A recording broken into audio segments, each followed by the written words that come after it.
Na vastidão da história da humanidade, poucos episódios são tão intrigantes quanto a Era da Atlântida, o lar da quarta raça. Um período marcado pela busca intensa de conhecimento e pelo florescimento de culturas que influenciaram civilizações futuras. Nesta sessão, exploraremos as características e os aspectos da vida atlante, desde suas realizações tecnológicas e espirituais até as interações sociais que moldaram um dos capítulos mais fascinantes da evolução humana, segundo as teorias encontradas em Os Exilados de Capela. Convidamos você a mergulhar nas águas profundas da sabedoria e dos mistérios dessa civilização, onde o brilho do intelecto humano se encontrava com os desígnios do universo. Com a extinção em grande parte da terceira raça no Oriente, surgiu no Ocidente o cenário de uma nova civilização terrestre, a Grande Atlântida, lar da quarta raça. Nesse lugar, os emissários do Cristo já haviam preparado o ambiente para o surgimento de novas formas de vida planetária. Enquanto isso, os sobreviventes da terceira raça, incluindo os tipos mais primitivos, continuaram a renascer entre os povos que não conseguiam acompanhar a evolução da humanidade, um fenômeno que persiste até os dias de hoje. Na Atlântida, os exilados iniciaram lentamente sua jornada evolutiva. Embora fossem mais avançados e menos selvagens do que os Rutas do Oriente, isso não significava que agissem de forma exemplar. Os atlantes primitivos da quarta raça eram homens altos, com testas recuadas e cabelos negros e soltos, que se diferenciavam dos que viriam depois, que tinham cabelos de formato ovalado e orelhas mais posicionadas para trás e para cima em seus crânios. O perispírito desses atlantes ainda se projetava um pouco para fora do corpo físico, indicando que a integração entre os dois não era perfeita. Na raiz do nariz havia um ponto, que corresponde à origem do corpo etéreo, que hoje está localizado mais internamente na cabeça. Essa separação proporcionava aos atlantes uma capacidade especial de se conectar com os mundos etéreos, desenvolvendo poderes psíquicos que, eventualmente, contribuíram para a destruição do continente. Nos atlantes dos períodos mais recentes, especialmente na Poseidônia, após os desastres anteriores, essa separação havia diminuído, permitindo a plena visão física e o desenvolvimento sensorial. A primeira subraça, os Romahaus, possuía percepções limitadas e um desenvolvimento emocional inicial, mas tinham grande capacidade de nomear as coisas e agir sobre elas. Essa subraça foi responsável pelos primeiros passos na linguagem e na memória, conhecimentos que foram interrompidos na Lemúria devido à sua destruição. As outras subraças, como os Travlates, começaram a desenvolver um sentido de identidade e reverência por seus antepassados. Já os Toltecas aprofundaram o animismo e o respeito pelos laços familiares, iniciando a formação de governos organizados e adquirindo experiências administrativas, que moldaram os alicerces da civilização pré-histórica que conhecemos hoje. Os atlantes eram robustos, com pele avermelhada ou amarelada, e exibiam uma força e um orgulho excessivos. Assim que se estabeleceram como povos, iniciaram a construção de um império poderoso, onde rivalidades internas e ambições desmedidas começaram a predominar. Apesar de suas notáveis habilidades psíquicas, elas foram aplicadas em busca de poder, levando à necessidade de intervenção de missionários espirituais que buscaram harmonizar e orientar suas atividades sociais. Conforme revelações mediúnicas indicam, o Cristo planetário encarnou 2 vezes na Atlântida, sob os nomes de Anfion e Antúlio, como já havia feito anteriormente na Lemúria e faria mais tarde na Índia e na Palestina. Entretanto, as forças inferiores prevaleceram, levando a uma crescente discórdia entre os povos. Assim, foi necessário separar grandes grupos como os Romahaus, Turanianos, Mongóis e Travlates, com parte deles migrando para a Ásia e outras regiões, como a Hiperbórea, situada ao norte da Europa, no seio da massa que permaneceu na Atlântida, composta por 3 subraças, toltecas, semitas e acádios. O tempo trouxe progressos materiais. No entanto, essas sociedades acabaram dominadas por instintos inferiores, levando à prática de atos condenáveis. Infelizmente, essa corrupção psíquica resultou em um novo cataclismo, a submersão da Atlântida. Os arquivos da história humana não oferecem documentação clara sobre esse evento, assim como ocorre com a Lemúria, fazendo com que esses acontecimentos fiquem relegados ao campo das lendas. Contudo, há indicações de sua autenticidade em uma variedade de obras escritas por autores respeitáveis da ciência. Como não temos espaço para discutir o assunto em detalhes, apresentamos um documento relevante sobre a Atlântida. Um manuscrito chamado O Troiano, encontrado em escavações no território dos toltecas, no sul do México, atualmente preservado no British Museum, em Londres. No ano 6 de Can, em 11 Muluk, no mês de Zac, terríveis tremores de terra ocorreram, persistindo sem interrupção até o dia 13 de Xuen. A região das Colinas de Argilas, e o país de Mu, foi devastada. Após ser abalado 2 vezes, desapareceu repentinamente durante a noite. O solo, constantemente afetado por forças vulcânicas, subia e descia em diversos pontos até que finalmente cedeu. As regiões se separaram e em seguida foram dispersas. Não conseguindo resistir a essas convulsões devastadoras, afundaram, levando consigo 64 milhões de habitantes. Isso ocorreu 8.060 anos antes da elaboração deste livro. O Codex Tolteca Tira, Livro das Migrações, menciona, entre outras, as migrações de 8 tribos que chegaram às praias do Pacífico, provenientes de uma terra situada a leste, chamada Aztlán. As lendas mexicanas relatam uma catástrofe terrível, uma inundação avassaladora que forçou as tribos Nahoa e Quinché a emigrarem para o extremo sudoeste. Nos antigos desenhos mexicanos, a enigmática pátria de origem dos toltecas e astecas, a terra Aztlán, é representada como uma ilha montanhosa, uma das montanhas cercada por uma muralha e um canal. Os índios Peles Vermelhas do Dakota, nos Estados Unidos, preservam uma lenda que narra que seus antepassados habitavam uma ilha no Oriente, formando uma nação unida, e de lá vieram por mar para a América. Na Venezuela, no Peru e em outros lugares encontram-se índios brancos de olhos azuis e cabelos castanhos.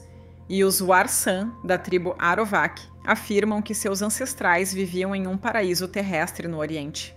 O Popol Vuh, uma obra em 4 volumes que compila toda a mitologia dos maias em idioma quiché, relata que os ancestrais dessa tribo guatemalteca vieram, há muitos anos, de um país situado muito a leste, em pleno oceano. Nesse país havia uma única língua e homens de diferentes cores, e foi nessa época que o mundo foi inundado por um dilúvio, ao mesmo tempo que um fogo abrasador descia dos céus. Existem inúmeras outras referências entre as tribos da América sobre este país, Aztlán, todas concordando em situá-lo no Oceano a Leste, local onde se situava a Atlântida.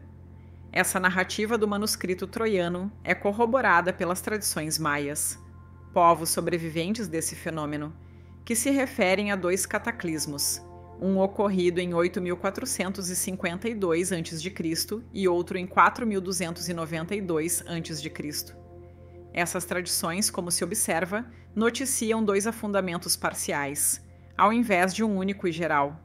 Resumindo, o continente foi destruído em 2 ocasiões e em épocas distintas.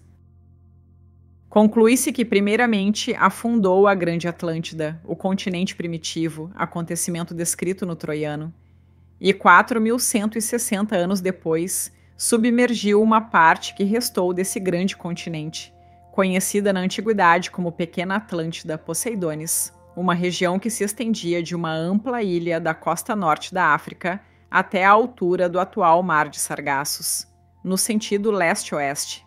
De fato, há muitas evidências que sustentam essa teoria. No fundo do Atlântico foram encontradas lavas vulcânicas cristalinas, cuja formação é típica de processos atmosféricos, indicando que o vulcão que as expeliu era terrestre e que o resfriamento da lava ocorreu em terra e não no mar. Estudos realizados no fundo desse oceano revelam a existência de uma grande cordilheira, que começa na Irlanda e termina aproximadamente na foz do rio Amazonas, no Brasil, cuja elevação chega a quase 3.000 metros acima do nível médio do fundo do oceano. Esta ilha, relíquia do grande continente primitivo, possuía dimensões continentais calculadas em 3.000 km por 1.800 km, totalizando 5.400.000 km², pouco mais da metade do Brasil, segundo sondagens feitas por cientistas europeus altamente qualificados. Os homens do Cro-Magnon eram do tipo Atlante, muito diferentes de todos os demais, existindo apenas na Europa Ocidental, na fronteira com o continente desaparecido, o que sugere que dali vieram. O idioma dos bascos não possui afinidade com nenhum outro da Europa ou do Oriente, aproximando-se muito dos idiomas dos indígenas americanos. Os crânios dos Cro-Magnon são semelhantes aos crânios pré-históricos encontrados em Lagoa Santa, Minas Gerais, Brasil. Encontram-se pirâmides semelhantes no Egito e no México, e a mumificação de cadáveres praticada no Egito Antigo também era comum no México e no Peru. Verificou-se ainda que o fundo do Atlântico está se elevando lentamente. Uma sondagem feita em 1923 revelou um aumento de 4 quilômetros em 25 anos, o que está em conformidade com as profecias que afirmam que a Atlântida emergirá do mar para substituir continentes que, por sua vez, serão afundados nos dias em que vivemos. Por fim, uma infinidade de indícios e circunstâncias reforçam a existência deste grande continente, onde viveu a quarta raça, entre a Europa e a América.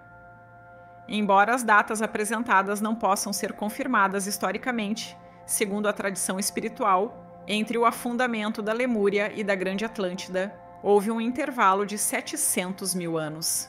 O ciclo atlantiano representou o ponto culminante da materialidade do Manvantara, cujo arco descendente se completou sob a quarta subraça. A terra firme parece ter alcançado nessa época sua máxima extensão, manifestando-se em vários continentes e uma infinidade de ilhas. O desenvolvimento das faculdades físicas da humanidade chegou ao seu apogeu, enquanto o caráter psicológico se definiu pelo desejo, cuja dominação prendeu o homem, de pés e mãos atados, ao gênio do mal. A peçonha e o sabor do sangue estabeleceram então seu reinado. Os atlantes possuíam um profundo conhecimento das leis da natureza, especialmente das que governam os 3 elementos: terra, água e ar. Também dominavam muitos segredos da metalurgia, e suas cidades eram ricas em ouro, com alguns de seus palácios sendo construídos desse metal. Suas subraças se espalharam por todos os países do mundo de então. Cultivavam a magia negra e utilizavam amplamente os elementais e outros seres do submundo. O apogeu da civilização atlante durou 70.000 anos e exerceu uma influência profunda na história e na religião de todos os povos pré-históricos que habitaram o Mediterrâneo e o Oriente Próximo. Como as anteriores, esta raça-mãe teve, como já vimos, 7 subraças. As 4 primeiras habitaram o continente até sua submersão, enquanto as 3 últimas residiram na grande ilha de Poseidones. Os chineses, mongóis em geral, incluindo os javaneses, são na Ásia os remanescentes desses povos em seu período de decadência etnográfica. Um Mahatma do Himavati afirma: na Idade Eocena, ainda no seu início, o ciclo máximo dos homens da quarta raça, os atlanteanos, havia atingido seu auge, e o grande continente, pai de quase todos os continentes atuais, começou a apresentar os primeiros sinais de submersão, um processo que se estendeu até 11.446 anos atrás, quando a última ilha, que podemos chamar de Poseidonis, afundou com estrondo. Não se pode confundir Lemúria com Atlântida. Ambos os continentes afundaram, mas o intervalo entre as 2 catástrofes foi de cerca de 700.000 anos. A Lemúria floresceu e encerrou seu ciclo antes da alvorada da Idade Eocena, sendo a terceira raça. Observem as relíquias dessa nação, outrora tão grandiosa, em alguns dos aborígenes de cabeça chata que habitam a Austrália. Lembrem-se de que, sob os continentes que foram explorados e escavados pelos cientistas cujas entranhas revelaram a Idade Eocena, podem jazer ocultos nos leitos oceânicos insondáveis outros continentes muito mais antigos. Assim, por que não aceitar que nossos continentes atuais, assim como Lemúria e Atlântida, já tenham sido submersos diversas vezes, dando origem a novos grupos de humanidades e civilizações? que no primeiro grande levantamento geológico do próximo cataclismo, dentre os cataclismos periódicos que ocorrem desde o início até o fim de cada circuito, nossos continentes atuais, já submetidos a autópsias, afundarão enquanto surgem novas Lemúrias e novas Atlântidas. Assim como ocorreu anteriormente com a Lemúria, o afundamento da Atlântida trouxe novas e importantes modificações à geografia do globo, alterando a distribuição de terras e águas. Veja, com o afundamento da Grande Atlântida, o território da futura América se elevou, unindo-se a oeste no centro e no sul, a Cordilheira dos Andes. O contorno desse continente foi completado na parte oriental. Algumas partes altas que hoje formam as ilhas de Cabo Verde, Açores, Canárias e outras permaneceram sobre as águas do oceano que se formou, que conserva o mesmo nome do continente submerso, o Atlântico. Na Europa, a Cordilheira dos Alpes se ergueu. Com o afundamento da pequena Atlântida, um novo levantamento ocorreu na África, completando o continente com a secagem do Lago Tritônio, que resultou na formação do deserto do Saara, ainda existente. O Istmo de Gibraltar foi rompido, formando o atual estreito do mesmo nome e o Mar Mediterrâneo. Essa narrativa do troiano e as tradições maias, por sua vez, estão de acordo com as tradições egípcias reveladas a Solon pelos sacerdotes de Sais, 600 anos antes da nossa era, que afirmam que a Atlântida submergiu 9.500 anos antes da época em que viviam. Essas informações também são corroboradas pela narrativa de Platão em seus livros Timeu e Crítias, escritos 4 séculos antes de Cristo, onde esse renomado discípulo de Sócrates, filósofo e iniciado grego que gozou de alto prestígio na antiguidade, confirma todas essas tradições. Para o trabalho que estamos realizando, levando em conta sua feição principalmente espiritual, basta-nos a tradição.